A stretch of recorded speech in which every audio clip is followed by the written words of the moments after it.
మేడ్చల్ జిల్లా పోచారంలో ladies hostel వద్ద ఉద్రిక్తత నెలకొంది. పక్కనే ఉన్న సిబిఎస్ గార్డెన్లో టపాసులు పేల్చడంతో ఆ నిప్పురవ్వలు హాస్టల్ ఆవరణలో ఎగిరిపడ్డాయి. దీంతో హాస్టల్ విద్యార్థినీలు ఆందోళనకు గురై పరుగులు తీశారు.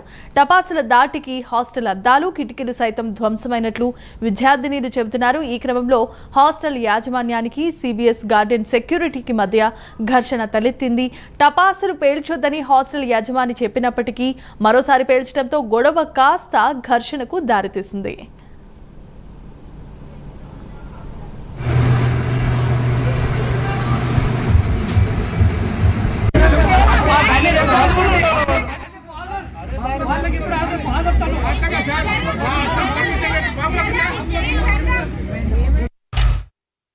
మరోవైపు గొడవ సమయంలో అక్కడికి వచ్చిన ఎక్సైజ్ పోలీసులకు హాస్టల్ నిర్వాహకులకు మధ్య కూడా వాగ్వాదం చోటు చేసుకుంది.